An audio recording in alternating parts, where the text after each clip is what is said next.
All right, good morning, everyone. Welcome to today's City Council workshop. Workshop is the first meeting of every month where we get reports and discuss issues that may be coming up on future agendas to give council more time to discuss things with management and staff. This morning, we do have a pretty full agenda for our workshop. And we will go ahead and get right into that. And I will ask if you would please silence your cell phones. And we will start out by welcoming the new, and I'm going to say CEO of the Myrtle Beach Area Chamber of Commerce, Mr. Matt Pavarnik, and he is going to give us their quarterly update, and I think also make an announcement about some changes. Matt, welcome. Thank you. Well, first of all, it's with a heavy heart that we see Councilwoman Connor's seat empty, and so I just want her to know that our thoughts and prayers are with her and her family as she lost her mother. It was really interesting to read the obituary for her mother and see that she was born in Pauls Valley, Oklahoma, and I have family in Pauls Valley, so I'm anxious to have that conversation with Debbie and Tracy to see if we know some of the same people. It is also, I would be remiss if I didn't turn to my right and just thank our officers and the people that protect us.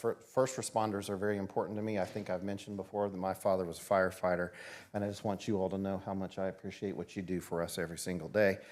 You know, I feel like a baby sometimes, and I promise you I'm not going to be doing this forever because I think your eyes would roll. But I will just say, today's my 6-week anniversary, and again, that's going to get really old in a little while, and I promise we're not going to be doing that forever. I also have a 3-week-old grandson today, and so that's the baby part, is I'm still talking about this in ways of weeks. I also just want to acknowledge that for the first time in my career, which I'm going on 26 years in this business, this is the first time that I've ever had volunteer leaders and board members come to a meeting where something bad is not happening, or where I needed them to come and be between me and maybe an elected body. But for us to have so many of our board members and volunteer leaders in the room and other community stakeholders means a lot. So I just want to tell you all, please raise your hand if you're here as one of our volunteer leaders. Thank you so much for being here. I did want to mention, you probably saw a slight organizational change at the end of last week where our executive committee, our board, and I named Jimmy Gray president of the Myrtle Beach Area Chamber and Stuart Butler president of Visit Myrtle Beach. That does come with a slight shift in my title, and that is that I'm no longer president and CEO of those organizations. I'm CEO. And I will just say I spent the entire weekend hearing from people across the state, across the country, across Horry County, and in Myrtle Beach, talking about how great of a move that was. And so you guys know how great of leaders that they are, and now they get to shine in a little different way. Our entire staff is just unbelievable. I thank you for the opportunity to present to you today. We take this opportunity to be accountable to you very seriously as you entrust us to do critical work for our community. Under Tracy Connor's leadership and with our team's input, we kind of changed the structure of this. And that is, instead of trying to tell you every single thing that we have going on, and trust me, you do not want that much of me. I would probably be up here droning on for 40, 50, maybe even 60 minutes, and you guys would all be asleep by the end of it. We're really trying to do deep dives into critical key components of our organization. And so we're going to hit a few of those items today. Today, we're going to start off with Randy McKeel, our CFO, who's going to give you a financial update. Then we're going to lean in with Bob Harris, our Executive Vice President of Group Sales, and he's going to kind of give you this deep dive into our process and our sales initiatives. I had the opportunity to actually witness Bob and his team at a conference recently. I got to witness them do their work. It was mesmerizing. It was impressive. They did meetings from morning until night, every 20 minutes, selling our community and just sitting there and watching them. I was exhausted after about 3 or 4 of the meetings, and they did them all day long. It was also nice to see their brand equity in the industry and how many people know our team. And then finally, Stuart Butler is going to come up and give you guys a market update and just kind of give you some updates on some trends that we're seeing, especially in the destination development and tourism world. And then I think Jimmy's going to stand up here, and then we're all going to be open to any questions that you may have or any further dialogue. I want to thank you for letting me kick this thing off. I'm going to turn it over to Randy, and I especially want to thank you for your leadership and for being our elected leaders. Thank you. Thank you, Matt. Good morning, Mayor and City Council.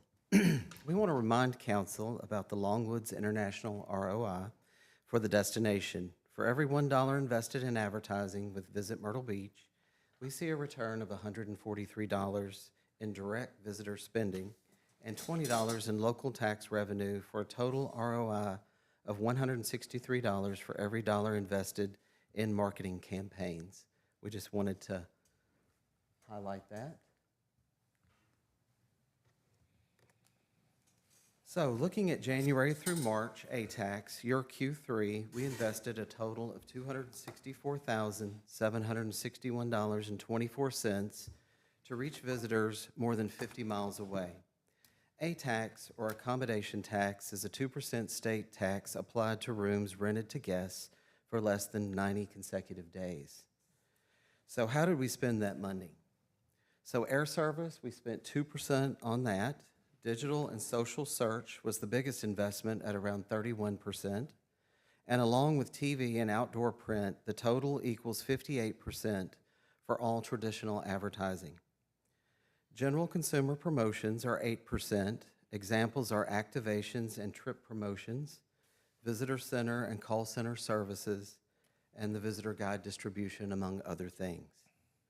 Group sales, international, and golf, the three specialty markets, equaled 23%, and that's high because we had the PGA and ABA, the largest motor coach trade show in January. Creative and content development and research totaled 6%, and destination publicity was 3%.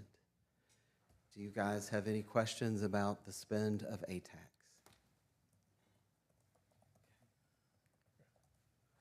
Looking at January through March TDF, year Q3, we invested a total of $5,645,475.96 to reach non-South Carolina visitors out of state.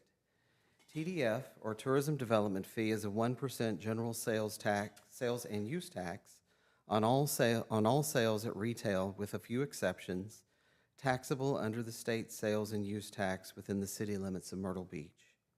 So how did we spend those funds?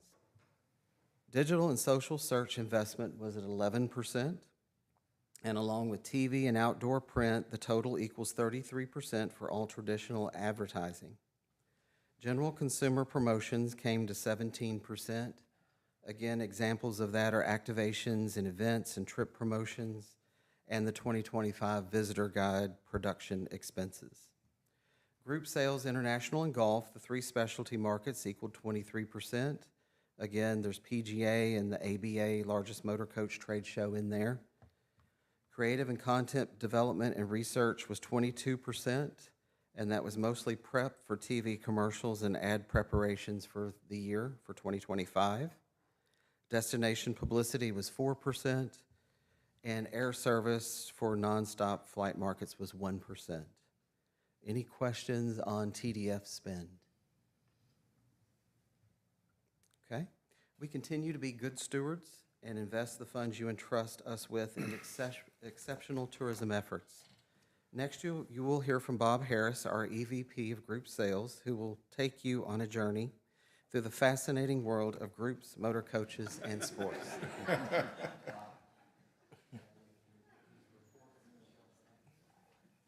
Gave away the splendor of my interpretive dance that I had planned. I won't do that to you. Before I start, I want to say that what we do at the Chamber and CVB is great work. It's fun work, something we enjoy every day, but we can't do it without all the people in this destination who work with us on a daily basis at our hotels, our attractions, and our restaurants in the community. So I just want to say, I think some of them have joined us today. Can you guys just raise your hands or stand up back there? They're all good Baptists. They're sitting in the back row, but thank you guys. Appreciate what you do. Starting today in a bit of a somber note, we work with some amazing people, and a few weeks ago we lost one who'd been with our organization for 34 years. Her name was Sandy Haynes, and if you didn't know Sandy, she was probably the biggest cheerleader for Myrtle Beach as a destination. For all of us, she was a friend, a mentor, a coach, a cheerleader, and just amazing, amazing person to work with. The biggest challenge I ever had with Sandy was explaining to her that if someone didn't want to come to Myrtle Beach, it was not reason for her to assault them in any way, shape, or form. She just did not understand that. She was born at the beach, and she lived her life here. We will miss her greatly, and we will think of her daily, as we always do. Thank you for your support and all of your notes and everything during that time as well. Give you an update on how we're doing year-to-date on group sales. This is through June the 25th. We've had 363 group leads. That's organizations or companies that have reached out to us and said we're looking at Myrtle Beach as a possible destination. That is down about 12% over last year. We think a lot of that is due to some of the economic challenges that we're currently facing. But in looking back a little bit, that number is actually 15% over where we were in 2019. So while we're looking at that and we're adjusting our strategy some, we still look at it as a positive year moving forward. And the reason I say it's a positive mood is that our definite bookings are up this year over 14% over where they were for last year. And what we call a definite booking means it's a lead that has turned into a contracted piece of business or definite piece of business that's coming into this area. So that's 14% over 2024, and actually it's 55% ahead of where we were in 2019. And that's being led by our sports and our meetings and conventions market. Group business is really important to us because they book much further out. You'll hear Stuart today talk about how we're seeing a little shortening in the length of stay and the time they're booking prior to coming in. Group business often books at least a year out. Sometimes we're working on leads now for 2029 and 2030. So that gives our destination an idea as to how we're going to be looking as we move forward. One of the things that we've really looked at with group business is it's a way to extend Myrtle Beach as a year-round destination, not just having groups that come in between Memorial Day and Labor Day as it has been in the past. This is taking a look back at 2019, and what you see there is a lot of that business is coming during those summer months between May and August. About 48% of the group leads and definite bookings that we had in 2019 came during those months. We've worked hard to try to attract more groups that come during the fall, the winter, and the spring seasons. And as you see this slide, looking at 2024, these are our year-end results. We have shifted the spring business. We've increased that up to 40% of our group mix now. Our summer business now accounts for only 35%, so that's dropped by quite a bit. It's down about 23%, which is what we intended. And the fall business is 25% of our room nights, which is up 17%. Again, that helps us as we try to become a year-round destination and keep those restaurants open, those attractions busy, and our hotels full. Wanted to share with you a little about some of the groups that are exciting that are coming in. We've won the bid to host the South Carolina Parks, Recreation, and Tourism, the annual Governor's Conference on Tourism. That will be here during February the 8th through the 11th. It's going to be held at the Convention Center in the Sheraton right here in the city. So we're excited to host that. We last hosted them in 2020. It'll bring the governor to the destination, and we welcome any of you who want to join us for that or for any activities we have to be part of that next year. Additional meetings and conventions that we have landed for the destination are working to finalize details for. A meeting show called Rendezvous South will be here March the 2nd through the 5th of 2026. That show is very popular because it has a one-on-one ratio between planners and buyers. We're also working on hosting Meetings Today Live in 2028. It was last year in 2022. That'll bring in over 100 meeting planners into the destination to discover more about what we have to offer in Myrtle Beach. And then later this summer, August 19th through the 22nd, we're also hosting at the Sheraton the Arrowhead Religious Planner Conference.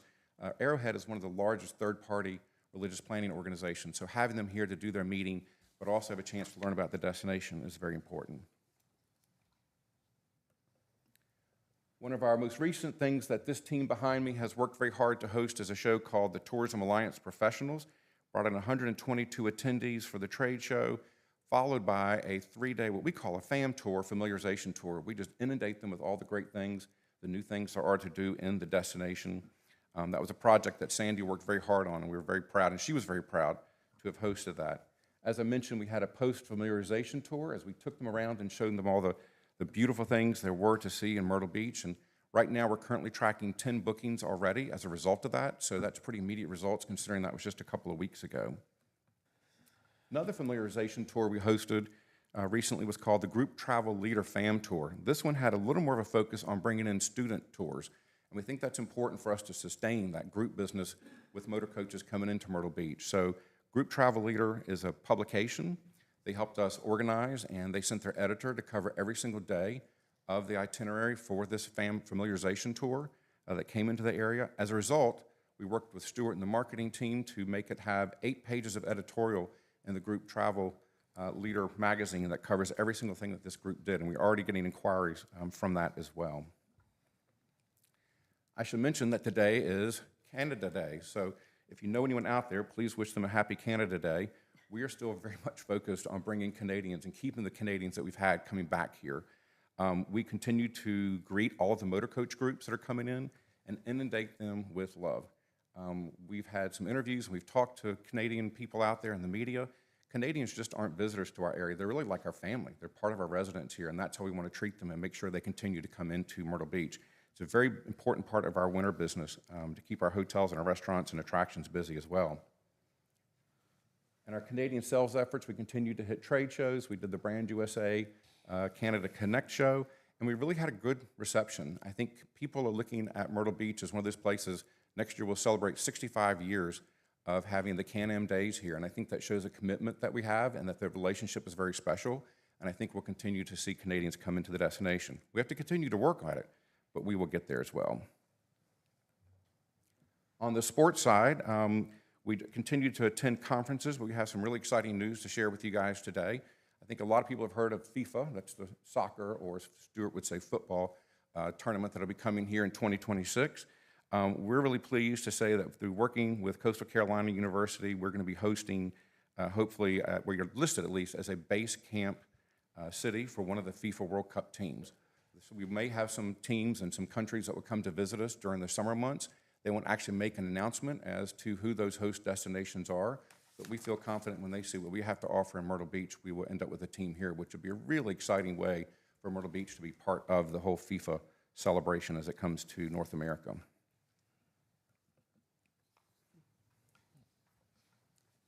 I think that's really it.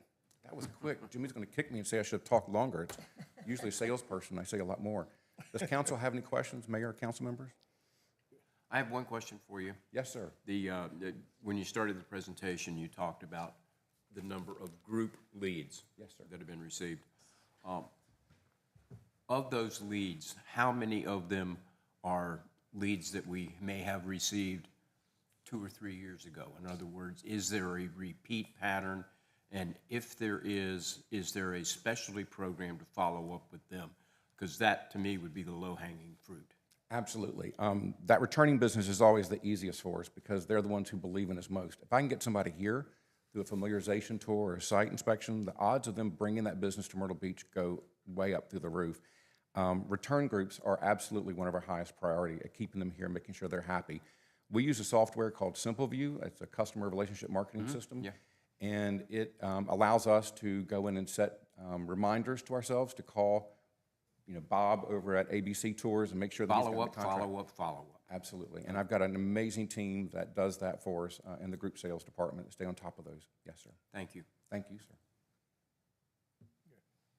That's it. Right. Thank you very much. Stuart. Appreciate it, guys. And I'll turn it over to my boss, Stuart Butler. I'm going to give you a little market update on where we are. So first, we look at a lot of data, a lot of research, and everyone universally across America right now is saying the same things. People want to travel. They still need to travel. It's a God-given right for every American to travel. They just don't necessarily have the means or the confidence to do it in the same way they have in the past. Everyone across the country, all of my cohorts at every DMO in the country is seeing the same patterns. People are waiting longer to book, waiting longer to make decisions, and when they do travel, they're traveling closer to home, and they're not spending as much. They maybe stay a day later or a day shorter. They're booking later. They're not spending as much on restaurants. They're not spending as much on attractions. This is not a Myrtle Beach challenge. This is universally across the board. Now, we do some predictive modeling, and this is Q1 and into Q2 of this year. The modeling we did back in October has really proven to be very, very accurate. We try to look at what occupancy is likely going to be for the next 3 to 6 months. The data we use is from Smith Travel Research, STR. It primarily looks at flagged hotels, so Marriott's and Hilton's. And we use historical data. We also look at things like CPI, interest rates, unemployment rates, gas prices, and we see how that correlates to our performance. And we were predicting since day one of this year that the spring would be down a little bit over last year. And we're proven right. Now, what do we do about that when we know we're going to be down a little bit? Well, we're very agile in how we deploy our marketing spend. So we may do things when we see people are not traveling as far, they're waiting last minute. We might pull in from further origin markets to closer, pull from, say, New York into North Carolina, things like that. We also look at where people are spending their time and what we call the marketing funnel. So are they considering a trip or are they likely to book a trip? And we may shift dollars down the funnel to when people are closer to actually making a decision. So the good news is over the last 3 or 4 years, we've been very deliberate about creating a very agile setup for all of our deployment of marketing spend so that when we see challenges, we can adjust. And I'm pleased to say we actually have beaten projection just a smidge, about 1% or 2% on occupancy throughout the spring. Although we knew it was going to be down, it wasn't down quite as low as we thought it was going to be. So looking at what that means for the rest of the year, we are still predicting a slight increase in occupancy from STR for the summer months. This weekend and this upcoming 4th holiday will really tell us whether or not we're right. We're going to actually update the model right after July 4th based on that performance. We still feel like people want to travel. We feel like people want to travel to Myrtle Beach. We talked at the last update. Myrtle Beach is still the #1 most searched beach destination on TripAdvisor in the entire country. We're number 3 of all destinations behind Orlando and Las Vegas. So people want to travel. They want to travel to Myrtle Beach. They just don't necessarily have the confidence or the means to do it. Now, this could change. There's a lot of uncertainty in the world. There's wars in Europe and in the Middle East.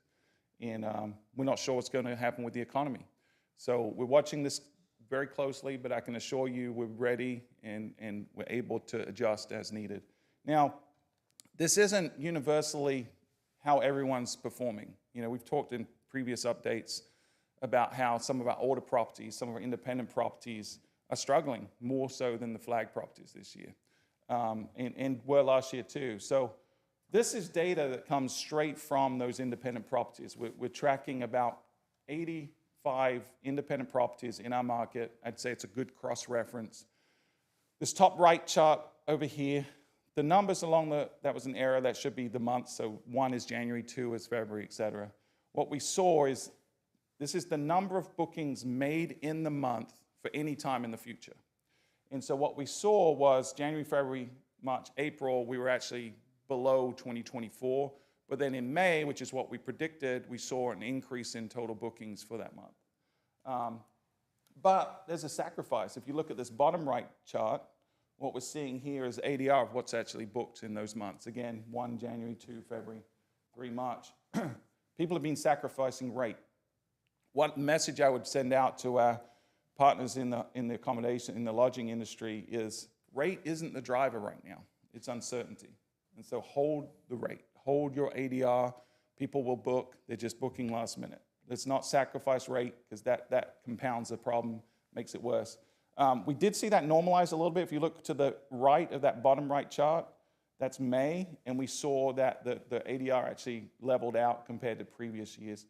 Now, the one thing I will say that probably the thing we're keeping our eye on the most is this bottom left chart. This is 23, 24, and 25 booking windows. What a booking window is the date that people are booking compared to when they're arriving. That continues to decrease, which leads to uncertainty in the lodging category, and then people start to panic and lower their rate. So we're really watching this carefully. It looks worse than it really is because that chart is sort of shows a big decrease. It's dropped by a day or two over the last couple of years. But what happens is we have two types of people primarily. It's not that everyone's booking 60 days out. What's happening is some people are booking 6 months out, and then a lot of people are waiting till the week of. And if that week of, instead of booking on a Monday, they're waiting to a Tuesday or a Wednesday or a Thursday, that's where people get a little nervous. But this, again, is not a Myrtle Beach only trend. This is happening across the country right now. We are prepared for it. We're in conversations with our industry about it. We're positioned better than any other destination, but it is a challenge, and we're going to have to face it as a community.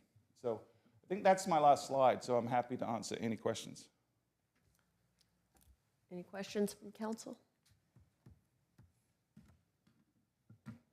Greg, you look like you wanted to, no? I'll ask, not in the meeting. Okay. I'm just curious about this World Cup thing. Happy to answer. So there are going to be 48 teams in the World Cup. They're still qualifying right now. The final qualifying won't be done until like December of this year. Hoping England makes it. There are about, I think, 60 host cities that have been selected, something like that. Just to be selected as a potential host city is a real honor for Myrtle Beach. I don't think this is something we could have handled even 4 years ago when the last World Cup came around. So the fact that between our world-class accommodations and our training facilities at CCU, FIFA came and visited, looked through everything, and said, this is a place we feel confident that a top-tier international soccer team can visit and stay for the camp. That's a big deal. Once all the teams are qualified, there'll be a selection process to see where they play. There's a lot of different places from LA to New York and Chicago and others, Kansas City, that people will be playing. So based on where teams end up playing, Myrtle Beach will be an option for certain teams. We won't know until January. So we would be an option for somebody who's playing in a group that is Maybe Atlanta. playing, Yeah. Atlanta or Charlotte or Yeah. wherever there. We're not going to have an actual World Cup match. There won't be a match in here. Myrtle Beach. No. We don't have a 100,000-seater stadium yet. Right. Yeah. But what will happen is they'll be based here for at least the first 2 weeks of the campaign, maybe the full 4 weeks. They do have obligations to do certain things within the community, so we will have opportunity to interact with the players, and they'll do some exhibition stuff, and they'll train here at CCU as well. So it'll be a big deal. And the fact that we're being spoken about and selected at the same level as Atlanta's and New York's and Kansas City's, it's a big deal. Myrtle Beach is growing up. That's great. Yeah. Stuart, I have a non-sports related question. It may be unfair. The independent hotels, do you have any statistics to show that the ones who are down, are they down because of what you're seeing is happening across our country, or because of lack of reinvestment into the properties? I think it's a little of both. There's certainly market-wide pressures that are creating a lot of the economic drivers, but there historically has always been a correlation between the quality of the product and the performance of the product. We've seen, thankfully, a lot of our independent properties have invested significantly in their properties over the last 3 or 4 years. We came out of COVID very well. We were the #1 performing destination in the country out of COVID. 2021 saw the biggest growth from 2019 to 2021 out of any destination in the country. And so what that did is it brought in a lot of outside investment. We had a lot of companies that came in and bought product that never had a presence in Myrtle Beach before, and they've all continued to invest in that product. EOS Hospitality would be an example of that have purchased part of Britain Resorts. Caribbean Resort would be an example of a property that's just done a major renovation. So we at one point were tracking, Bob keeps track of all of the upgrades and renovations that are happening, and we do see a correlation between the folks that are investing, their performance, not just from an occupancy, from an ADR. There was a study, it's about 12 years ago, from Cornell University that shows a direct correlation between guest satisfaction and the rate you can charge. So if guests are happier, they're willing to pay more. And so your TripAdvisor scores, your Yelp scores, your Expedia scores and reviews from consumers will enable you to raise your rate and make more money. So 100% continue to invest in product. And I'm pleased to say, I'd say the majority of property is, but not everyone is, but they need to. And maybe there's a way, and I don't know, we can talk about this at another time, to partner together to talk to the ones that maybe are not doing those investments and show them what it has done for the ones who have. Yeah, that's exactly right. That's them on our the data. roadmap. We just invested, we brought in, we changed some things around. We've added a new position within our team who's going to be a director of research and technology. And her role, she just started a week ago, and her role when she's up to speed is to be doing just that, to data mine the information we have, create insights that we can use to educate our community and perform better moving forward. So, Thank you. agree, thank you. I think, is Jimmy up next?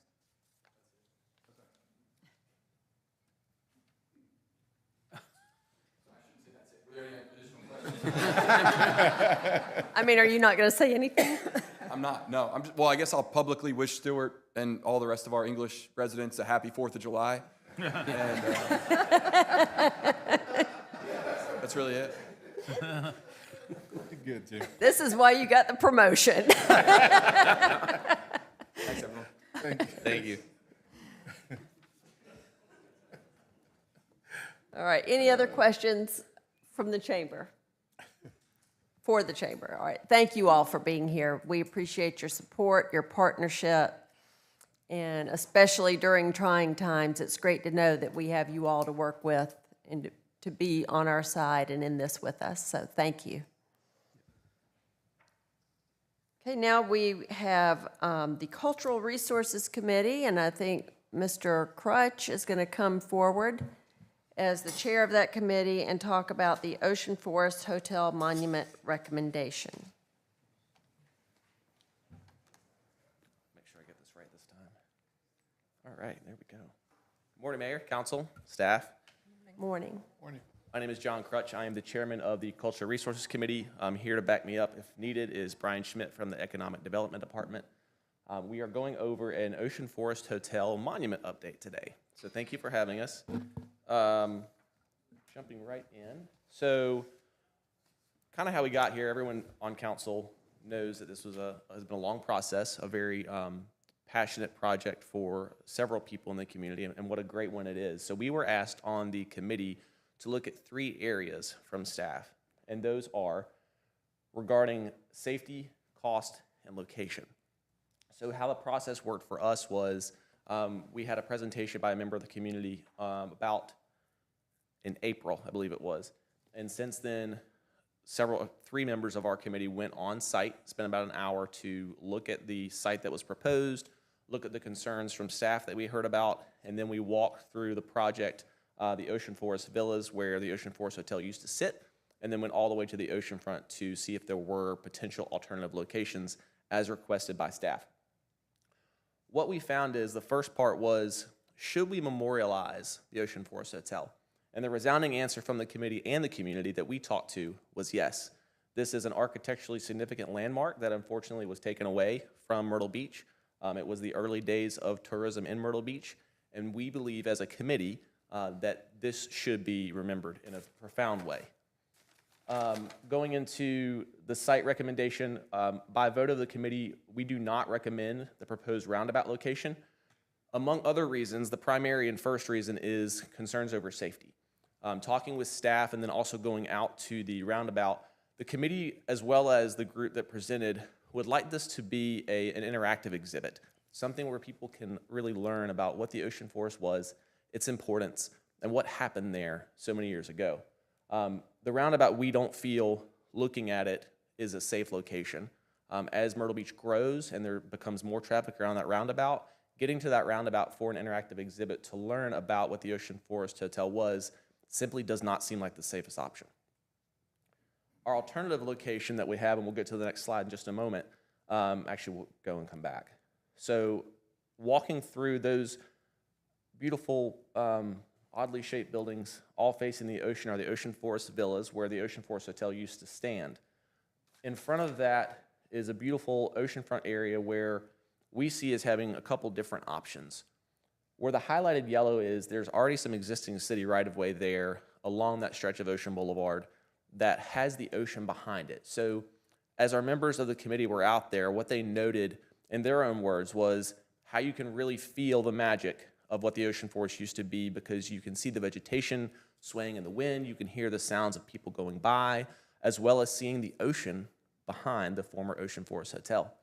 Some other things we observed while we were out there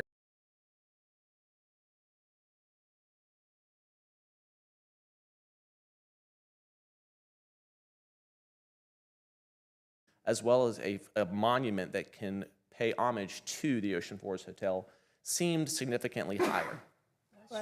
So option one could be doing it in the right-of-way. Option two could be approaching the HOA, who owns a lot of that land that you see that's vacant there, and seeing if there's a way to partner to where we can have a little bit larger of an area where you can sit and really take it all in. Finally, looking at the cost, our recommendation as a committee was for the city to do an initial funding of up to $50,000 to fund the monument for the Ocean Forest Hotel. Now, that is not limited just to $50,000 in the sense of, we've heard from some members of the community that they would potentially like to be involved in this. So we would like to figure out a way to open this up so that members of the community can actively and financially participate in this project, so that we can potentially make this project above and beyond that $50,000 should there be public interest in helping fund that, be it corporate sponsors, be it individual sponsors, whoever that might be. Any questions for me? John, you have not talked to the HOA yet? Not yet, no. Wanted to make sure we presented to council first and get the blessing from you all before we can make this location work either way. Like I said, we do have the right-of-way. For those who haven't been down there a lot, this is where the fitness trail that council so generously put there over the years. So there is some right-of-way there. It would be a little bit skinnier in that sense. If we can partner with the HOA, we could make it a bit more broad and have some benches and a sitting area so you can really take in that feeling of what it used to be in a safe way. John, you talked about the foot traffic. Yes, sir. And it seems to me, category, that would be a great location, not just for the normal foot traffic, our residents that use that, the workout areas that are there along that area, but we've got, as the chamber just pointed out, you know, we have a number of rental properties where people are renting, they're coming in for a day or a week or whatever. That gives them the opportunity to also learn about this magnificent structure, and it would just further enhance our reputation all the way around. So I like the idea of it being where you're proposing. Thank you, sir.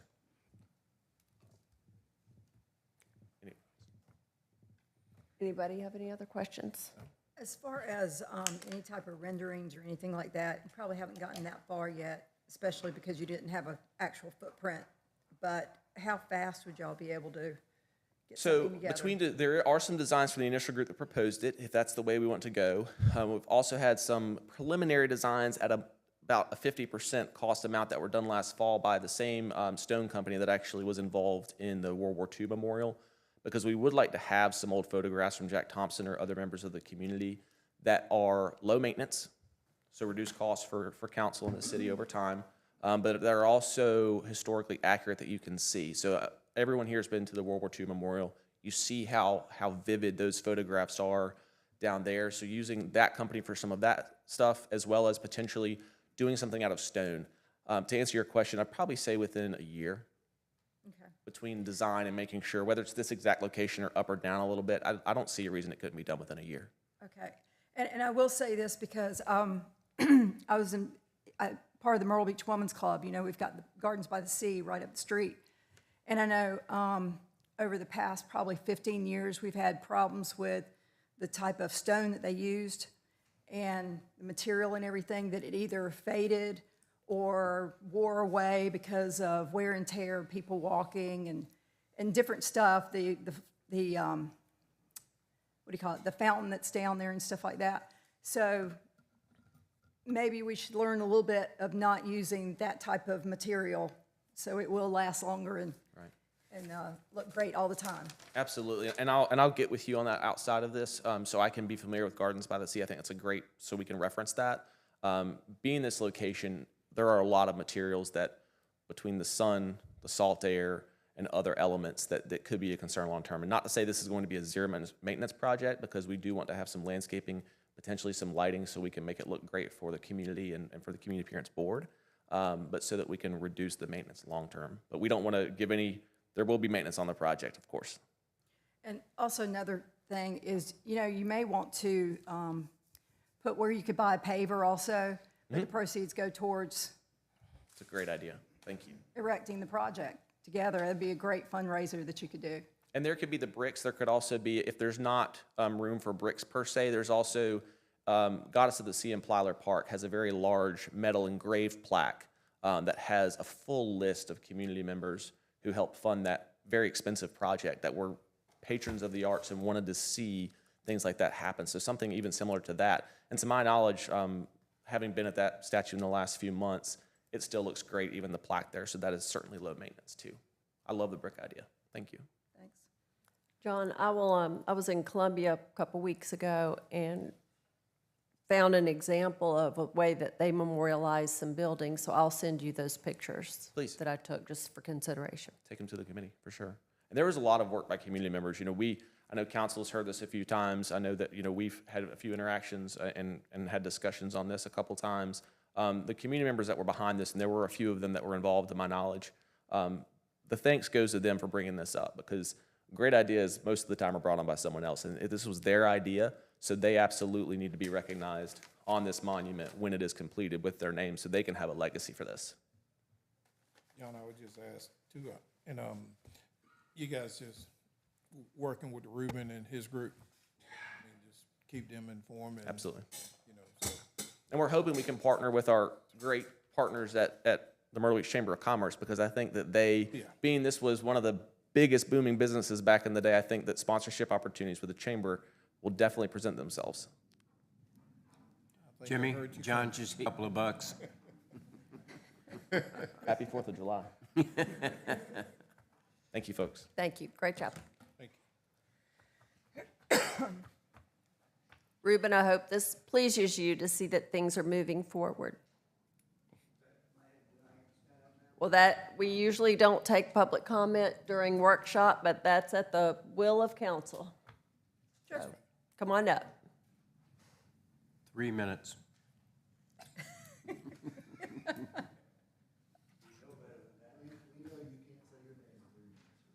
my name in 3 minutes. 2 years since I made the presentation.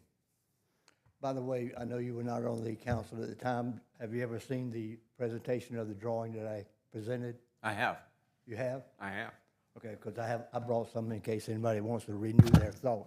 Excuse me, wants to renew what it looked like.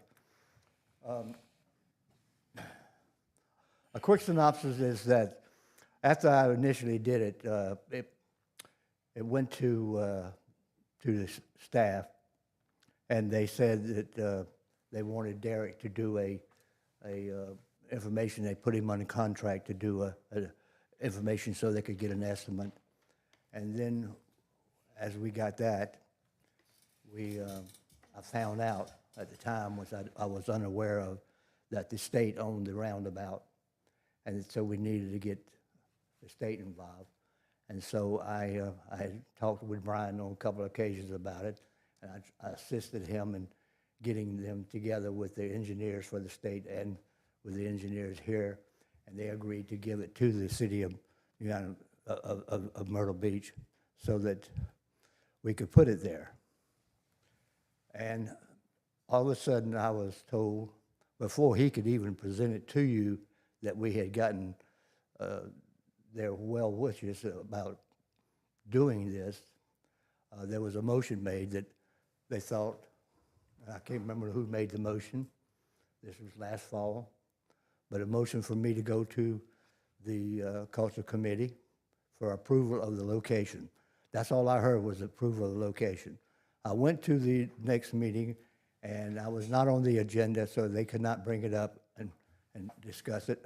At the time, I had already booked my plans to go out of the country, so I said, I'll be back in April or May, when can I do it? And at the time, Nick was the chairman, And he said, we'll do it in April. So I started to present my documentation of why I felt like that location was the right location for this monument. And before it could even be brought up, the now chairman, John Crutch, brought up the safety issue. And he suggested doing crosswalks. And so I told him I didn't think that was really necessary. But I said, because if you've gone to that site, you would see that the state had already taken care of some of the safety issue, which there's yield signs on both sides of, all three sides of. At that time, I was told that they needed to talk to staff about the crosswalks, even though they're the one that brought it up. And so I said, okay. But I showed them what we did. I have copies of this if you want to see that too. And then I tried to get on the June agenda because I knew they were going to be presenting their, well, I don't know, I'm going to give John the idea of putting it there. I don't remember hearing any conversation from anyone else at any of the meetings I was there from April to June had come up with that idea. So they went there and they did their spiel. He gave you his feedback now about what they came out, and he did a good sales job on convincing the rest of the committee to go along with it. I'll give him that. But the one thing they did not do, and no one has ever even thought about doing this, because it became an issue, I went ahead through a suggestion from Jennifer. I went to the Freedom of Information Act for the state and for the city. And I dealt with the police department here and did this. I have the feedback about the safety issue at the roundabout. It only goes back to 2010 because that's as far as the records would go. 2 accidents in those times, and both on the Porsche side of the street, fender benders. No reported personal injuries in that time. And this was confirmed by the state with their records. There was no safety issue as far as I'm concerned. And I don't know what they have proposed as far as what kind of monument they want to do on the Cabana side. But let's bring up the Cabana side. There's no parking there. It's one of the narrowest parts of the city. I mean, the Ocean Boulevard. You're going to have to get permission from the HOA to even do something there, if they will do it. Or maybe they might do it and they might charge you to do it. But then you have this consideration, HOAs change every year or two. The other group may decide later on, we don't want it there anymore because they've been using their property there, people who own the condo.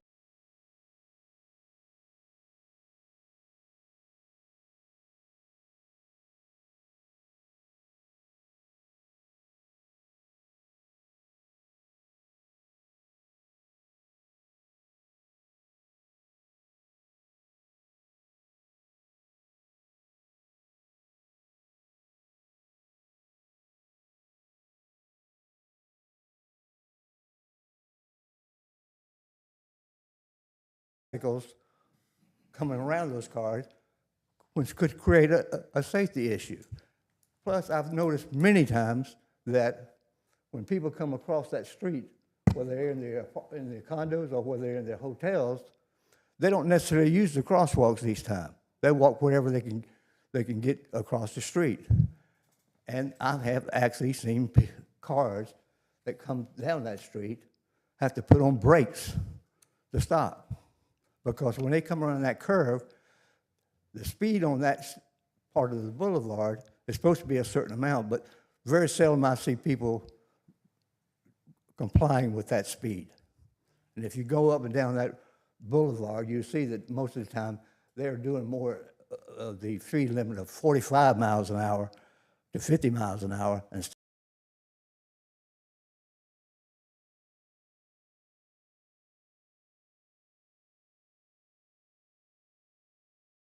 remember Ian, which was the hurricane that we had here, guess where it flooded? One of the big major places, in the Cabana section.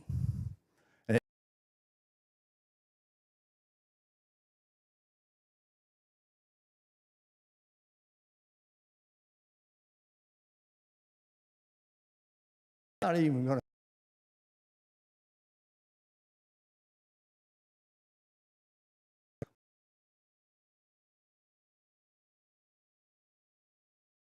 to stone more than a carved replica of what the ocean forest looked like. If you know what I submitted, I submitted something that was more in praise of what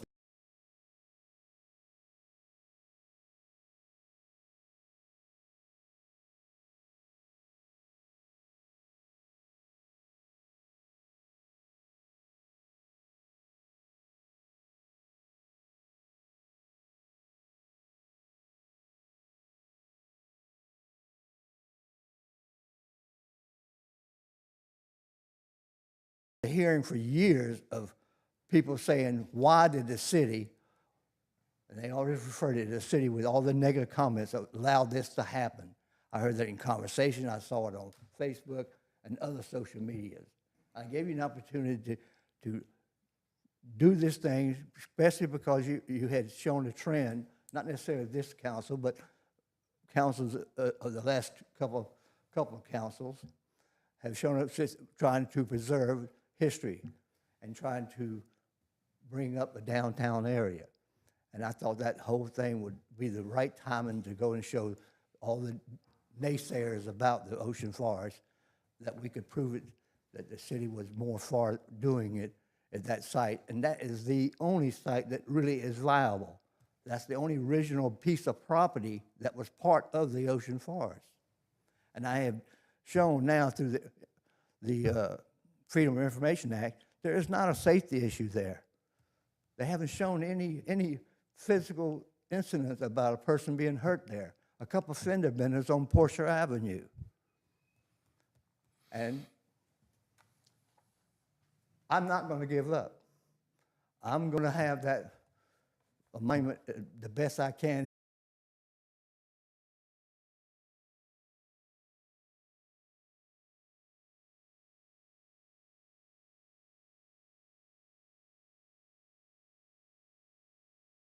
We're going to start our presentation. I will introduce Lieutenant Miller. Okay. Thank you.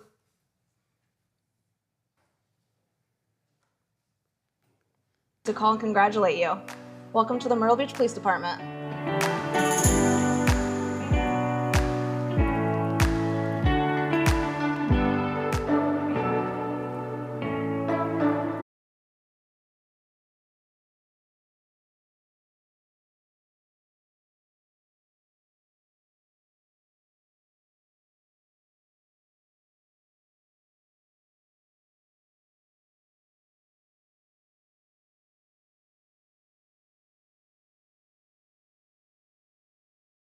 And then I'm pretty blessed to have the opportunity to get hired along with my best friend. So going to work every day with him is a blessing.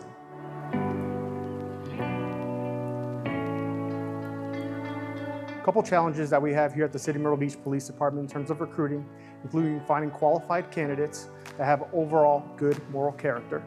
We also have the challenge of candidates not replying to us when they initially apply, not communicating further in the process. And then we are also competing with agencies not only in the county, state, but also nationwide for these candidates.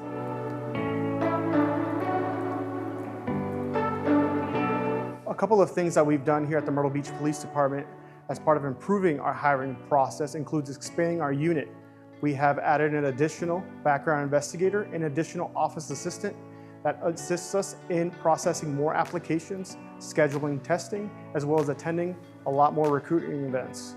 An additional thing that we've done for the hiring process is flexible testing.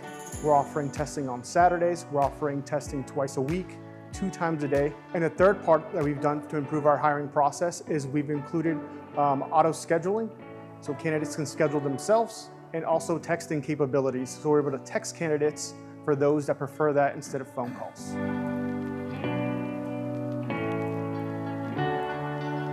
These individuals possess life experiences and life skills that make the transition from the green to the blue uniform seamless. We recently entered into a contract with the Marines at Camp Lejeune to connect with the service members transitioning out of the military soon.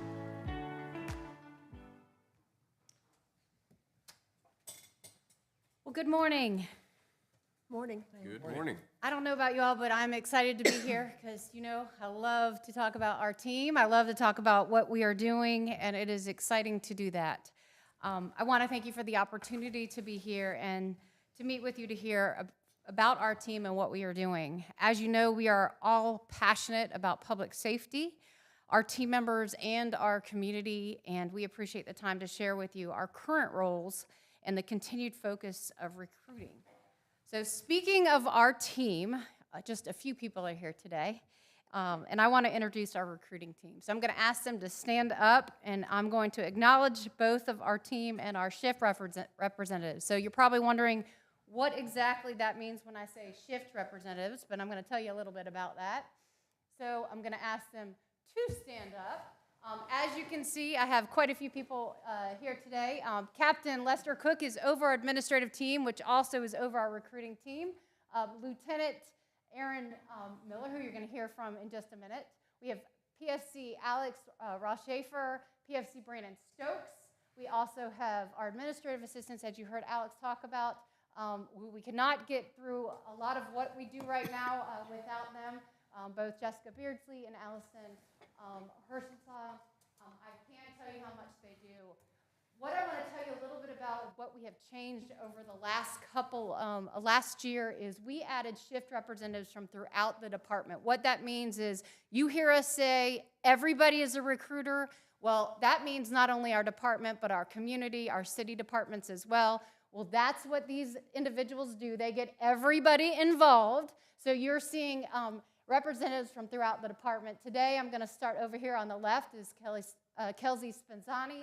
Also have Drew Longshore. You've seen videos with several of these individuals. They love to be on video. That's why they're part of the representatives. We also have Nick Hurd. We also have Tim McDonald. We also have Fallon here. I'm not going to butcher her last name, but I love saying it. O'Fallahan. Down here in front, we have Danielle.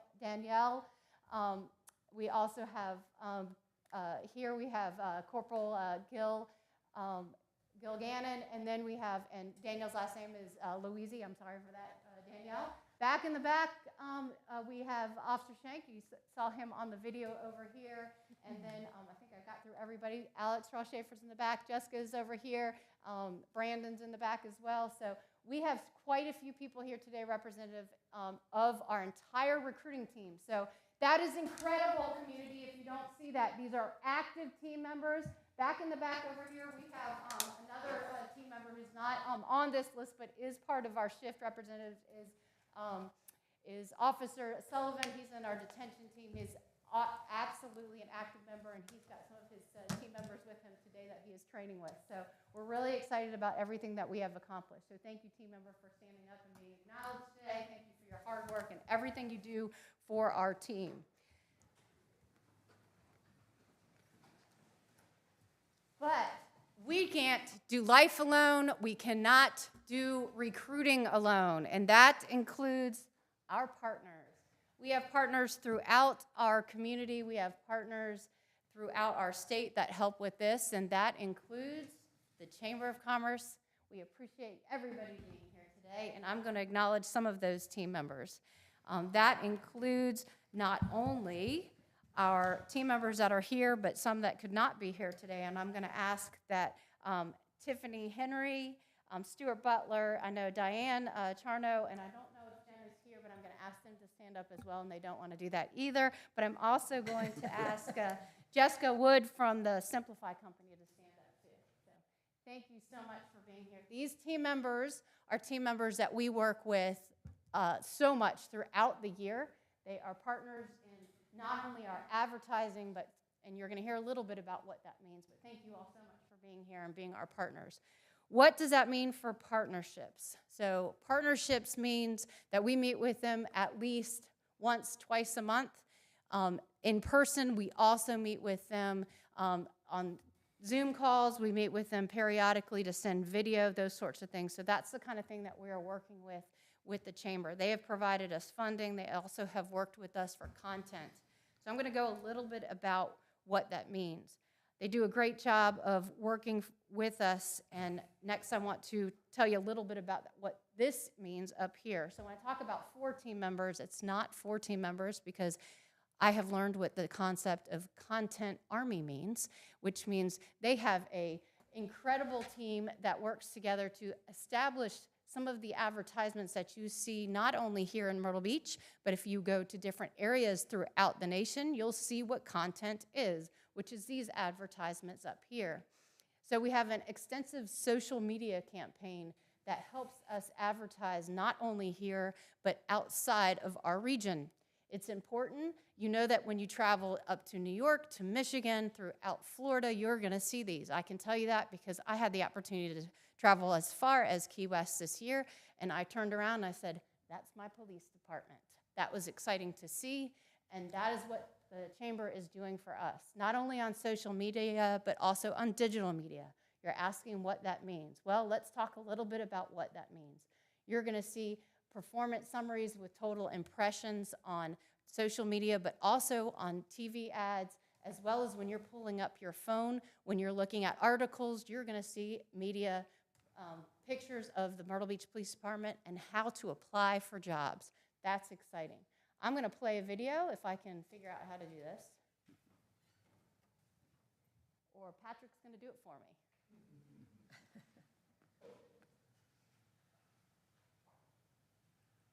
More than just writing tickets and taking enforcement action. A lot of times when people contact the police department on 911, they're doing so in the worst moments of their life. Having the ability to show up and kind of be that safeguard in that situation, to me, that is more important than just writing a seatbelt ticket or pulling someone over for a simple traffic violation, which is important in and of itself, but responding to people when they need us the most is, to me, more important.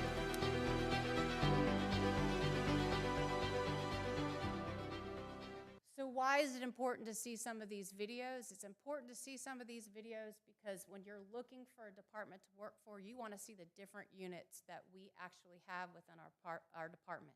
It also is important to understand that all of these different types of digital and or social media content involve our different officers that are currently employed. You see the K9 unit in that one.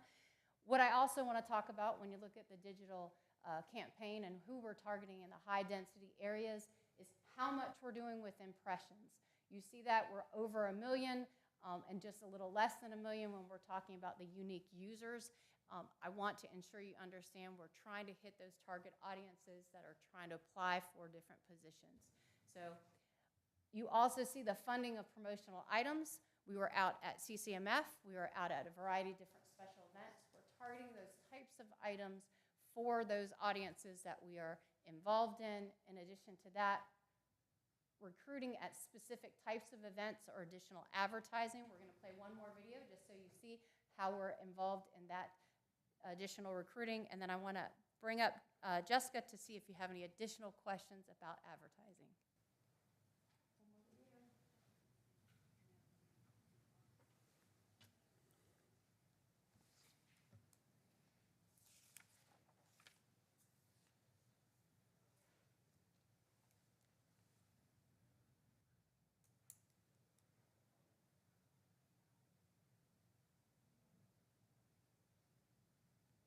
So when you get into law enforcement, you want to definitely police in a place that means a lot to you. You want to protect and serve, obviously, but it needs to be somewhere that actually, holds near and dear to your heart. And I want to be able to police in a place where I can protect those people that come down here with their family, with their friends, and continue to do so. I moved here over 10 years ago. I love this city. I just want to keep it safe and enjoyable for everybody else to come visit. And I just work with a great team of individuals, officers here that have that same passion and drive as me to serve the city and just keep our community and our tourists safe. I came to policing because I raised a bunch of kids and I felt like it was just helping people in the community. It was just like grown-up parenting. I love being around people. People excite me. I'm personable. I sympathize. You have to have it, and it has to come within. You have to have it within you in order to do this job. If you want to start or continue a career in law enforcement at the beach, it's time to break free from your limits. Just because you see something as a challenge doesn't mean the department will. Your unique qualities could be the difference that makes our team stronger. So just to sum up, we're focusing on all different types of media, trying to hit different locations, and I'm going to ask Jessica to come up here and just to give you a little bit of overview of how important it is for us to hit all the different areas. Council, thanks for letting me come today. Good morning. Good morning. This campaign means a lot to me. I'm raising my 2 kids here. So I'm also a veteran, and I talked to Diane a long time ago about having this campaign and work with Tiffany regularly. And so I'd like to first start off with that this campaign is something that we've worked on to be very strategic on who we target. Try not to waste any money. So when she talks about the different places that they're gonna be, I've made sure that when we're talking about streaming television, we're on ESPN, we're on Hulu, we're on Disney, we're on places that mean something to people. It gives us this authenticity that sometimes you don't always get with a normal OTT campaign. When it comes to audiences, we're targeting people interested in law enforcement of certain ages, so we're getting that younger crowd who's gonna be going to college, people getting out of the military who are looking for that next step, where are they gonna be? We're trying to make sure we target family members who are in those 2 areas so they can be able to live a life that's amazing that Myrtle Beach offers. And we're also making sure that the frequency isn't too much, but also gets them into the next thing. So when you see that frequency of 2.44, that's the average based off the campaign. But I have other things that I've done to it to where if somebody goes to the site, then they get put into another pool. If they're in a zip code that's doing well, where we're seeing a lot of people going to the website, or we're seeing a lot of interest and engagement in the ads, then they're seeing more. So those type of people are actually seeing it 4 to 6 times, so it's keeping it up in recency. Do you guys have any questions about how we present this, or how we do this, or how the budget's allocated? Or who Simplify is? That's my biggest question I usually get. Do we have officers do ads directly targeting their hometown? We do not directly have that yet, but that's something, so Tiffany's great with the creative. That's something we could work on, where we specifically have someone from New Jersey or New York talk about what life is like and what they have, what Myrtle Beach has to offer as a melting pot. It's definitely something we can do and work together on. I will say our chief is incredible at saying that public safety is a shared responsibility, but I think we all believe that recruitment is a shared responsibility. And several years ago, you all gave me a box of recruitment business cards. So I have become known as the crazy mayor who goes to other cities every time I travel, and Assistant City Manager Brugger has witnessed this, where I will literally chase down police officers to try to recruit them to come here. Right, Josh? In the middle of the street. Have we partnered with any of our hotels and businesses, either with those cards or with a poster or something, while people are here visiting, to try to get them recruited?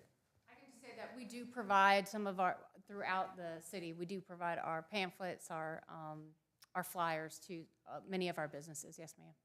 Okay, thank you. And I think it's a great idea to continue that effort. Absolutely.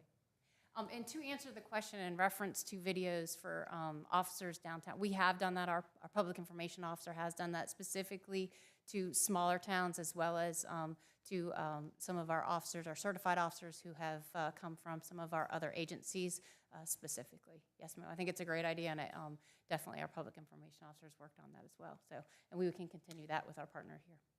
Okay. Thank you. Thank you so much. Thank you all. Thanks for what you do.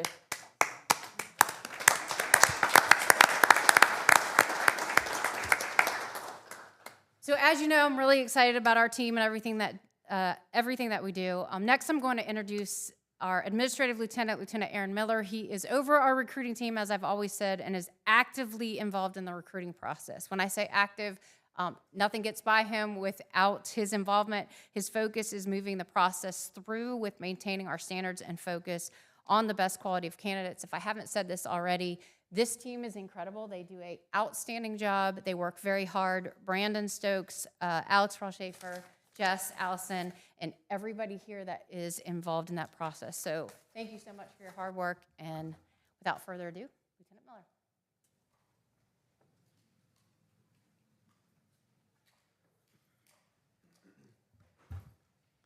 Mayor, Council, good morning, everybody.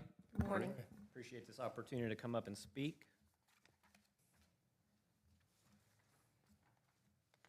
So I want to give an overview of our recruiting process, some of the challenges that we face, some of the things that we have done and continue to do to overcome those challenges as we continue to provide the best quality and highest caliber public servants to the city that we can find.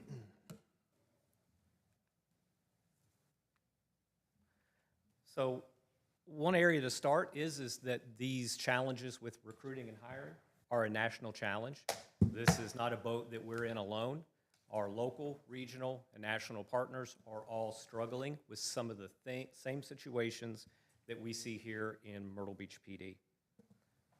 Agencies nationwide are experiencing average staffing deficits of around 10%, while in some locations and departments, depending on the region, depending on the department size, those deficits can be much higher in overall staffing. So we are not alone.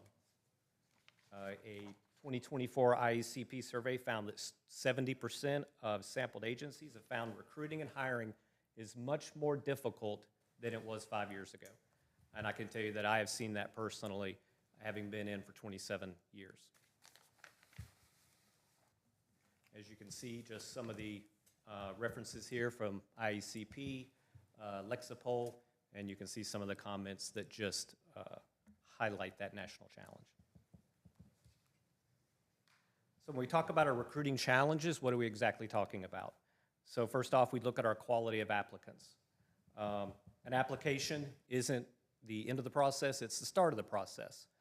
Our applicant screening team, which is Jess Beardsley and Allie Hershenson, they work every day, all day long, screening our applicants for all of our different positions, police officer, communications, detention, to ensure that only the highest caliber candidates serve this city. And sometimes those quality of candidates are excluded at different points in the hiring process, whether it's at the application process, whether it's in background. And so it's a comprehensive overview of that applicant. The responsive applicants. We have worked to tear down barriers and obstacles between us and applicants that are interested in serving this city through further implementation of features that, like Alex Schaefer said, texting, emails, phone calls. We do follow-up, and we will do everything we can to try and get that further response from applicants into our process. One area we talk about is workload. We work hard here in the city. All city employees do. We have a high obligation to being first in service and to being MBPD strong. What does that mean? It means that we work hard. Public safety is public service, and that's a commitment we've all made. Drug use is a continuing issue with police applicants, whether it's a softening in the social acceptance of drug use, everything from states who legalize or decriminalize marijuana is a challenge for recruiting members into our ranks from those states. Sometimes they are outside a boundary of drug use that we have set up, and so sometimes that may delay them coming onto the force or prevent them from coming on. Lieutenant, pardon me 1 second. Yes. Mr. McVeigh, would you please have a seat? Thank you. Go ahead. Thank you. And lastly, competition with other local agencies. To be competitive is different than being first in class. And we believe that here at the Myrtle Beach Police Department, we need to be first in class. So I think it's important to talk about what our response looks like, even when we talk about the issue of recruiting, staffing, and vacancies.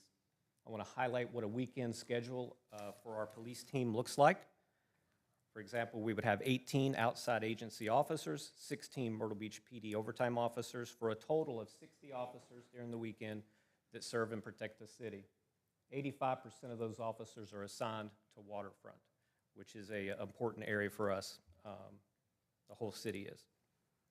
Our daily staffing levels, our additional units that include traffic, beach, and regulatory, our weekend rotating shifts with different shifts working, rolling overtime schedule through the year so that we spread that out and that we ensure a good work-life balance, and the assistance of outside agencies help us meet our obligation to the city, residents, and visitors and business owners.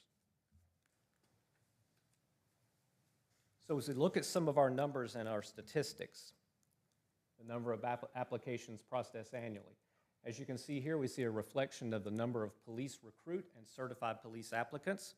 That's a lot of applications. But I also want to mention that we also process applications for specialized assessment positions within the agency, whether it's victims advocates, whether it's communications officers, whether it's detention. This year to date so far, the team, they have processed over 2,000 applications. They work hard, and they do an amazing job. As you can see from the graph on the right, our vacancies are trending down this year.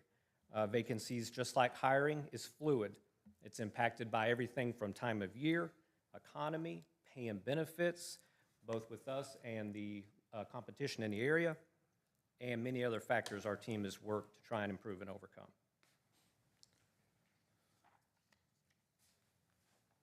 So I'm going to walk you through just real quickly on our recruiting and hiring process. We use an online application so that there's that boundary of having to come in, sit down, and fill out a piece of paper is gone now. We process scheduling dates that work for the applicant. We refer to our process as applicant-driven. We can have you on as quick as 30 days, but if you're relocating, a timeline that works for you might be 2 or 3 months. We've increased the number of opportunities during the week, where at one time it may have been 1 day a month. It's now 4 opportunities each week and 1 Saturday a month. We will find a time that works for you, and you can self-schedule through our NeoGov platform. And our process is designed to attract, identify, and hire only the highest caliber candidates.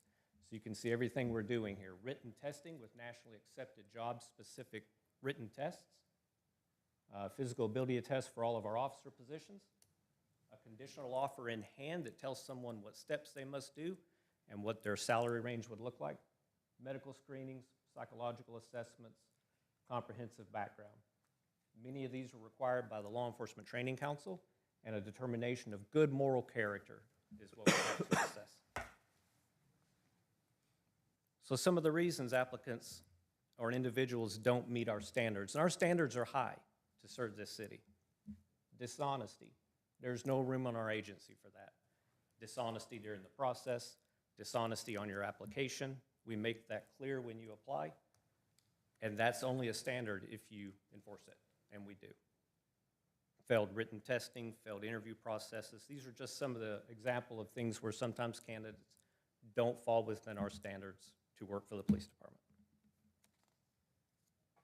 According to that IECP survey, the background investigation for most agencies is where most candidates are eliminated, and that's consistent with what we see.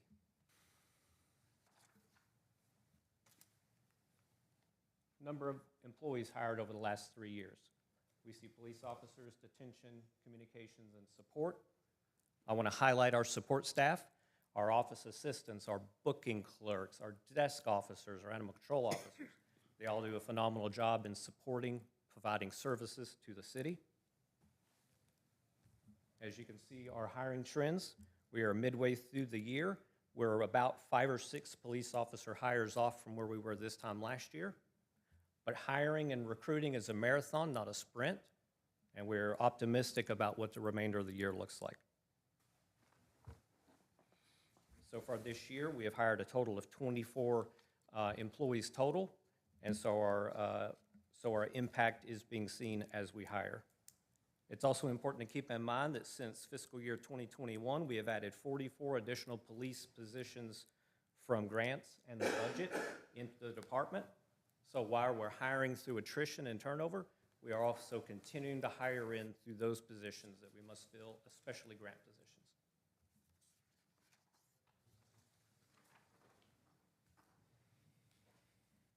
Employee separations. Separations and attrition are always part of the recruiting and hiring process. In conversation, like our partners nationwide, separations tell the story of each individual person that may leave a department. We have voluntary situations such as relocations, retirements, many of which we've seen in the last couple of years, especially even including this year. Leaving the profession, which we see at an increased rate, and involuntary. Our standards, which are high to get in, are also high to stay employed within the police department, and that is a line that we hold firm. National attrition rates are rising. In some sampled agencies, 35% of law enforcement employees are leaving, unfortunately, within 3 years of hire. Our current staffing levels, we have 216 police officers, 31 detention officers, 23 communications officers, and 54 support staff, which again, I want to mention that are very, very important to our team in delivering service. So what changes have we made for recruiting? We've increased our recruiting efforts and events. We're in schools, we're in colleges. We've traveled as far as Michigan and Florida with our recruiting team. We're at military bases trying to find the best candidates. We've increased our recruiting staff. We've streamlined our process, make it quicker for the applicant, taking down barriers, use of conditional offers, policy changes such as a relaxed policy on facial hair tattoos, brings in a more diverse and more professional set of team members, and the continued rollout of our take-home vehicle program to our seasoned team members. So how are we continuing to evaluate this? We communicate every step of the way. We debrief and have conversation with recent hires about what worked for them or what may have been difficult. We assess our process quarterly. We're constantly talking about what can we do? How can we continue to adjust our operations? How can we continue to adjust what we're doing? We change our policies and evaluate them. We don't change our standards. And we promote what our people do, as you saw from the videos. We talk about the amazing things they're doing while they serve the city.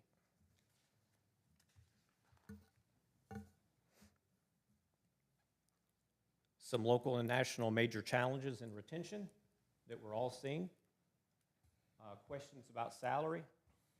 Salary, pay, and compensation and step plan is something we get asked a lot, and we know it's always on the forefront of this conversation. Workload, we work hard. Retirements, schedule, and change of pace. These are all some of the things that we hear feedback from. So what changes have we made to retain our team? Past investments in salary, incentives, take-home vehicle program, rolling overtime schedule to increase with work-life balance, grooming standards. We're always looking at new ideas and new opportunities. The use of civilian staff to support our certified staff with our support people. Increased communication, salary assessments, evaluate our policies, and invest in training. We believe that a well-trained department provides better services, and we can provide higher levels of training than some other agencies in the area.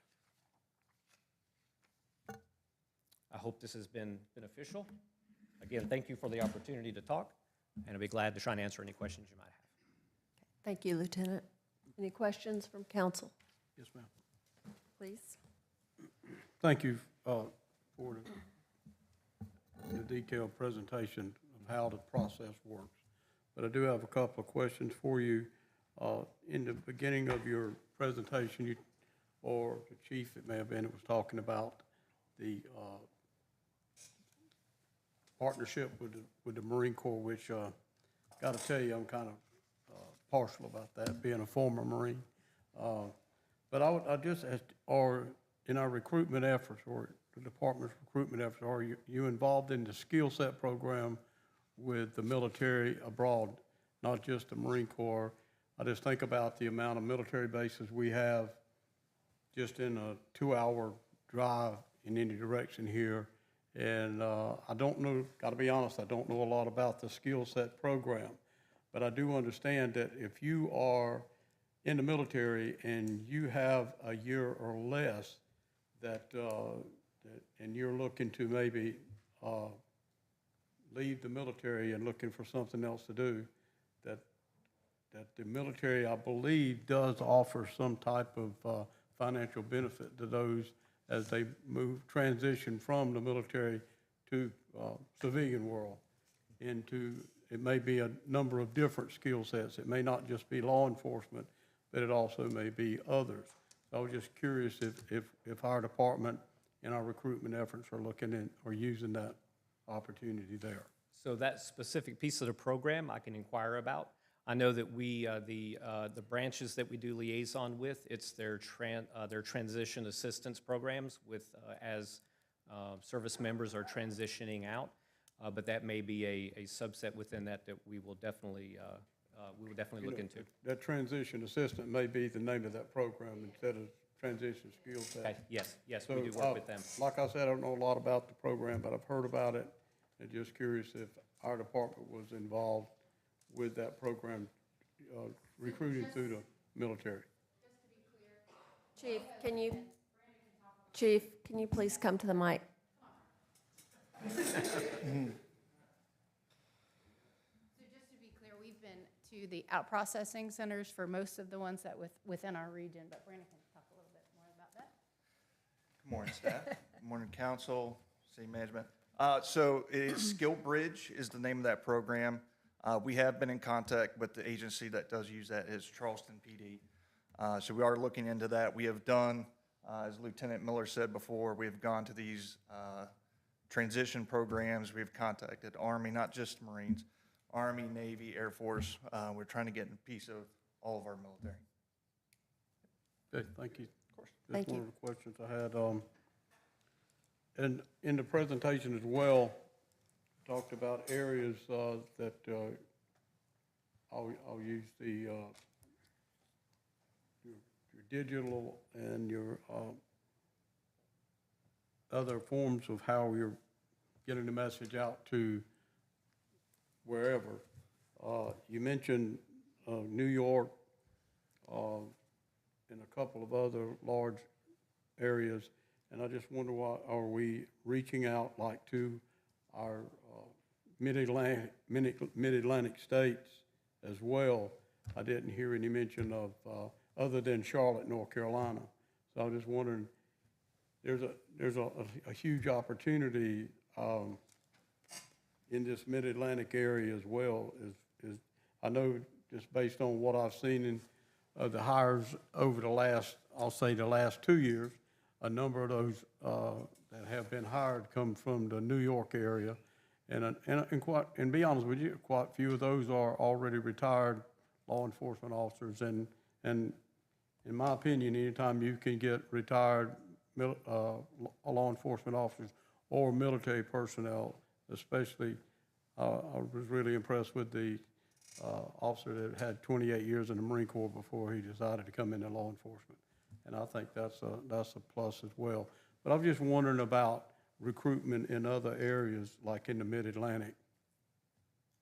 So we do see through our hiring processes and applications, we do see a pretty wide response.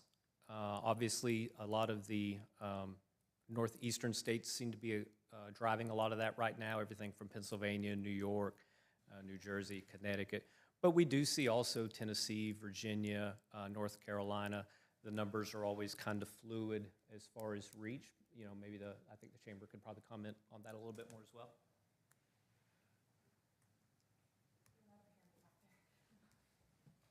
So yes, so we target, first off, I worked with Randolph on what we looked at last year on zip codes of places that people were applying from that also had a heavy military background or also had law enforcement area that may be looking to relocate. So we have the Raleigh-Fayetteville DMA, the Columbia DMA. We do a local campaign up the coast of North Carolina down to the coast of South Carolina. And then we also have some targeting on the west end of both of the states. So those zip codes were pulled from data, so it's not like we're just randomly targeting. And then what I do each month is I take a look at ones that are just, there's nothing coming in, no clicks or anything, and then we take those out for a little while to make sure we're showing impressions in the areas that are getting the most engagement. Just a couple more questions. We talk about other than 2 hours away, I'll just put it that way, recruitment. How are we doing in our recruitment efforts locally? Say, Horry County and our region. So we do engage in those as well. Just this past weekend, Gypsy Schaefer was down at Riverfest in a recruiting booth at Conway Riverfest.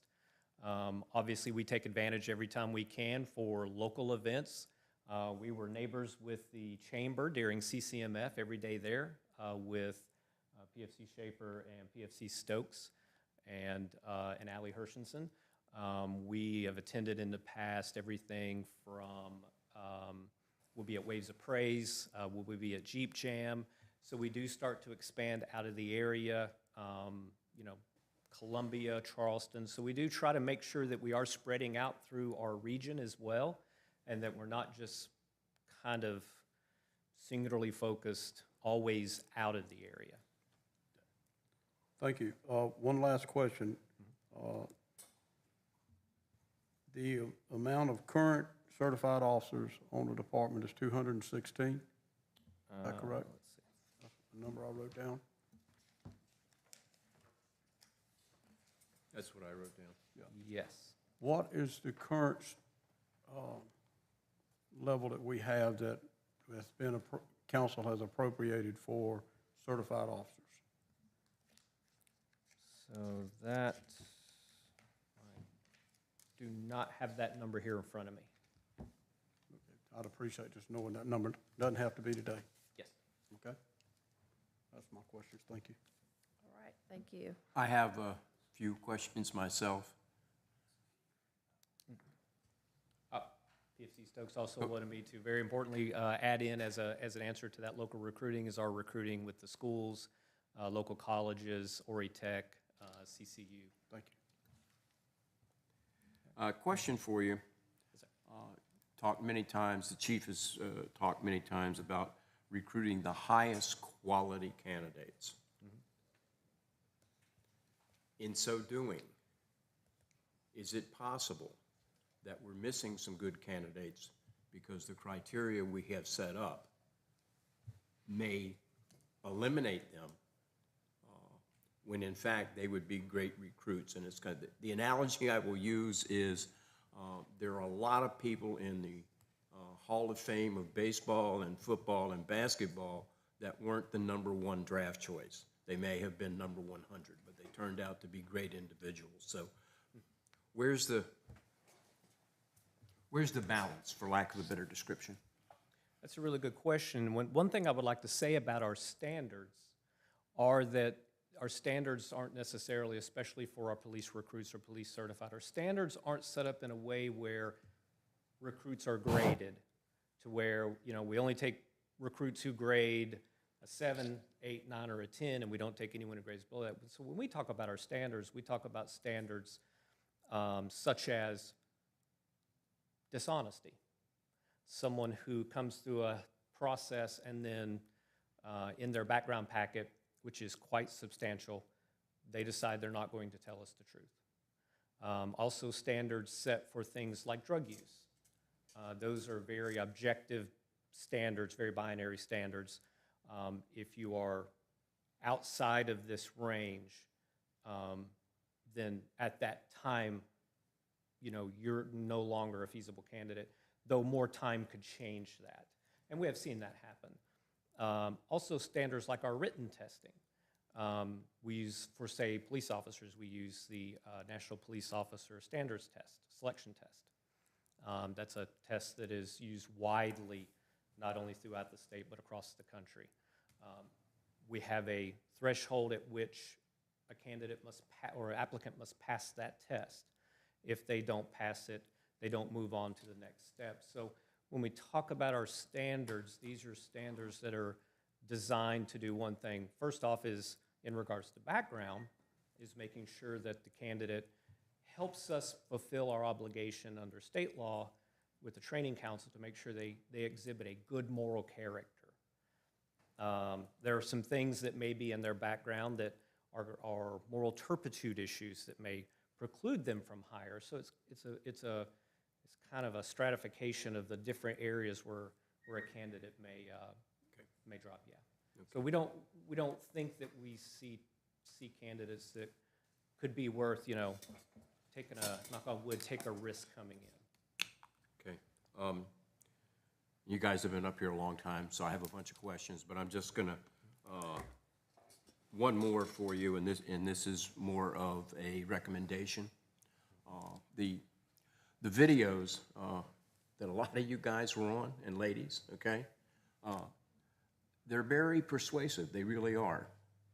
But I think if you look at things, one of the things that's going on nationally is we still have this debate in some areas about defunding the police. It's still out there. There have been recent articles about the larger metropolitan areas. New York is one of them that went completely the opposite way, right? They didn't defund, they added money, okay?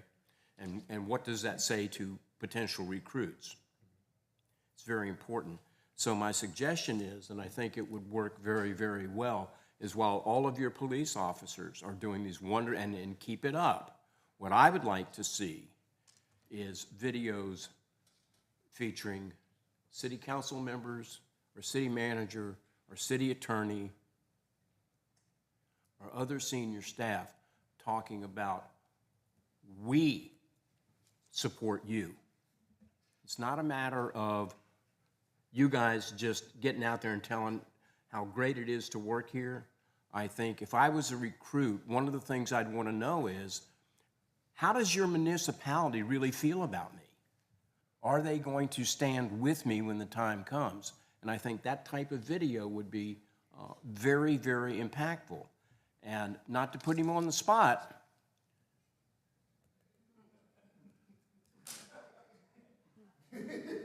he spent, I don't know, you were... Just get on past that. Yeah, okay, yeah. He knows a little bit about it, and I think if you had a council person who's also been in law enforcement work, saying, I sit on council and I support you guys, I think that's a dynamic recruiting message, and it's one of those 30-second messages that hit home. I'll stop there, you got my message. Be an amazing partnership with any of you. Anything else from council?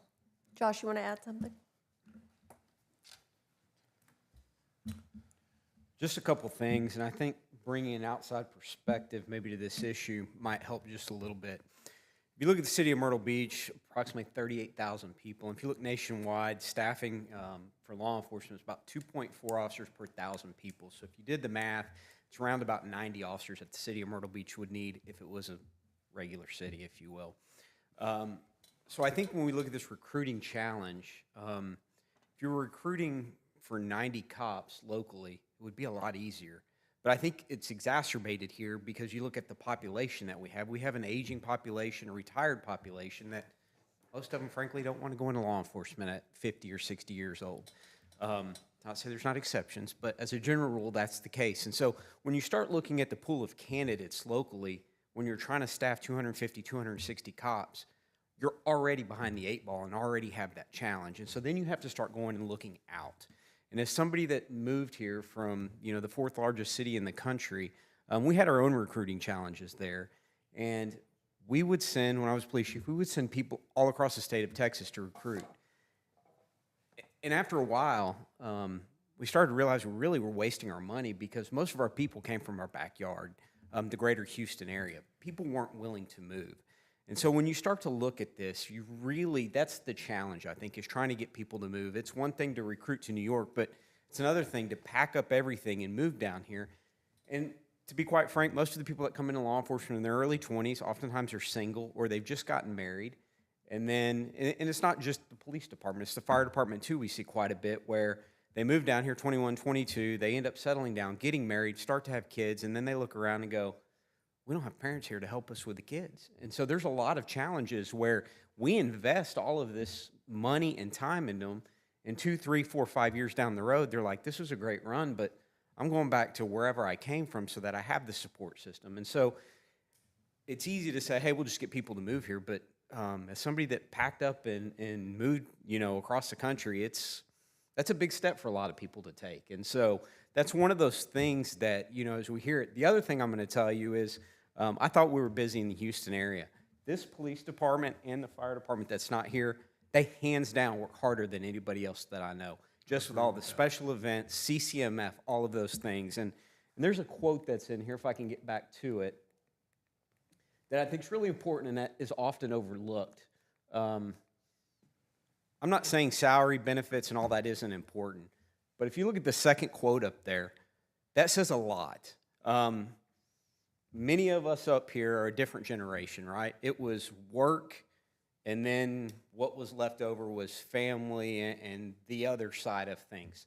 This generation, good for them, their balance is often their home life and outside of work.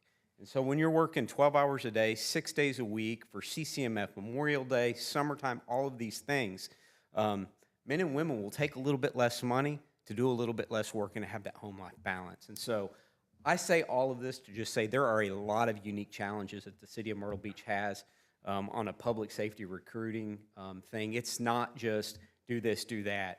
I will tell you, they are busting their butts every single day out there to recruit. Does that say we can't do more, do different things? Absolutely. But I just think it's important that we look back, or we look at it, and we look at all of it, because it's more than just advertising and, hey, get people to move here. There's a lot to it. So that's all I have, unless anybody's got any questions of me, but I just want to really wrap it up that there's a lot to this. You really got to peel the layers back. So. Gosh, I just want to say, I thank you guys for putting this on today. You sit back sometimes and hear people just think you can just go out there and just grab anybody, and there's a lot more to it. And so I just hope that the public take all this in and realize that we're all trying to do our best. And right, And here's the other thing, kind of to your point about standards. You know what? We could all direct the chief to change the standards, and we could probably fill a lot of positions pretty quickly. But I'm going to tell you, a year from now, 2 years from now, or 3 years from now, when we're on CNN, Fox News, and everywhere else because of bad decisions that we made, that's not where we want to be as a city. And so we have standards, and we're going to hold those standards because it's more than just a warm body in a position. There is probably no greater thing to be able to take somebody's liberty or take somebody's life. Those are big deals, and we should believe that they're big deals and hire the best people. I want to make one statement in reference to Mr. McClure's suggestion, which I believe is a good suggestion to include something in a video about support. But I will say, I know firsthand from visiting with many of the recruit classes that it is pointed out to them that they have council's full support. That is something that is driven to every recruit. And we can do better. Always, that's up to each of us up here to help spread that message, but that is something that is said and known. Thank you. Sorry, I'm passionate about this. Thank you. I just kind of have a little different take, and just kind of bear with me a second while I get back to where we were just talking. So we've got My Beach 101, and that is geared towards adults, and it teaches our community what type of job in every aspect of our city and how it works. What if it was possible? So we have police, fire, and public works. It's probably our three biggest departments that we have issues with hiring all the time, correct? Probably? Police and fire, IT, finance, there's... But, I mean, if we could develop a program to put in our high school that covers somebody that's dynamic. Cookie and her team do a great job with My Beach 101. If they were able to do it, or put somebody else together and go into the high schools and kind of come up with a program to show them this is how our city is run and this is why it's important. It may kind of help these young folks understand what is needed in their community. And so it may be a way to possibly, you know, in the long term, get some recruitment in these areas. Just a suggestion. And I'm not exactly sure what you guys are doing in the high school now or how that's working. But as far as, you know, all three areas, I think it would be important. I think that's an absolutely wonderful suggestion, but I will tell you what we are doing. So as you already know, we have 4 school resource officers. They do an absolute job. We have 2 full-time curriculums that we work with in the middle school and high school, and we're starting one in the fall for the primary and elementary school. One of the biggest challenges for the schools is curriculum. And if I call Miss Allen, and who I absolutely think is amazing, and we talk about another curriculum, because as most parents know that are in the audience, everybody is very focused on making sure the curriculum gets done. If we ask for another curriculum, it's really difficult to get it in, which is why when we do presentations, we work with all of the legal, we work with the science, we work with some of the history to be able to do special presentations of some of the civic classes in order to be able to provide, this is how to become a police officer, this is how to become a detention officer or communications officer. That's when we take those opportunities. So I think it's a great idea. We tried to do a cadet program about 4 years ago, but the curriculum time frame was very difficult to get in. I don't think it's not off the table. I just think the curriculum is one of the biggest problems the school district has, because they have so many mandates from the state and the district to be able to get done. But I do think it's definitely worth continuing to explore. So I would just say that, especially with fire, public works, and us, we could work together, but that's what Brandon was talking about. What we do is we set up at lunchtime. We set up a table. They come to us, and we're able to do a lot of career developing and talking about what we do. We do it all over the district. We don't just do it in our cluster, so that they get to see Myrtle Beach and what the needs are, and we work with our public safety teams. But I think it's a great idea. We would love to be able to establish that programming. It's just very difficult with the mandates they have as well. Yeah. But great suggestion. We will continue to explore it. Yeah, because I'm sure a lot of these kids, they don't get the education at home. Whatever they learn is going to be what we're able to articulate to them, and how our city is run and stuff like that. And so any way that we can do that, I think, is important. But anyway. But I will tell you this, the Junior Police Academy does start the last week of July for a week with our middle school students. So that is my plug for that. So we're excited about that, and our team does a great job on that. Everybody in our department is involved in that with presentations all week. That is sponsored by not only our Citizens Police Academy Alumni Association, but also we work with CCU and Horry Georgetown Tech. So thank you. Thank you, Chief. All right, we do have an executive session today, but before we go into executive session, and while we have our police department team members here with us, and thank you all again for being here, we do have an extraordinary event this week. The week of July 4th is considered an extraordinary event, and that authorizes the city manager to impose a curfew in the areas that he deems necessary.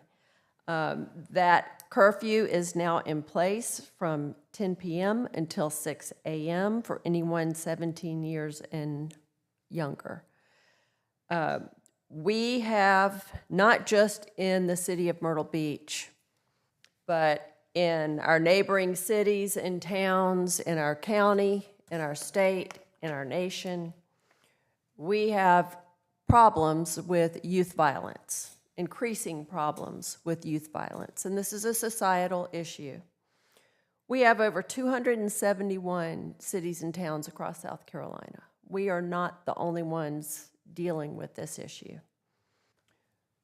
We are meeting and talking with key stakeholders, with our businesses, with other agencies, what can we do? What more can we do? And those discussions will continue. We're not finished. I believe that this is something we need to take beyond just key stakeholders and go to our state legislators, go to our attorney general, the governor, our prosecutors, our solicitors. This has to be something that we do collaboratively together if we're going to make a difference. And what happens in other areas does affect our city because so many people come here from other areas. So I want to assure the public and everyone who is here that we are actively working on new plans, more plans, what can we do, what can we not do. A lot of the things that I would love to do, the city attorney tells me that's not legal. So he and I go round and round on that one, but we will find ways that things that we can implement. We are going to go into executive session today to discuss security plans for Ocean Boulevard and the development of security personnel. We will invite Fox Simons, Will Bryan, Brian Tucker, Josh Bruger, Michelle Schumpert, Marla Bell, Meredith Denary, Amy Newshafer. And we will also invite Chief Amy Prock, Assistant Chief Chris Smith, and Lieutenant Alan Amick. I will ask for a motion to go into executive session at this time. So moved. So moved. Motion from Ms. Hatley, second from Mr. Chestnut. Any discussion from council? Any discussion from the public? All those in favor? Yes, we are. Because the attorney has recommended that this is done in executive session and any decisions we make will be made public. All those in favor? Aye. Aye. All those opposed? Motion carries.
They're supposed to be.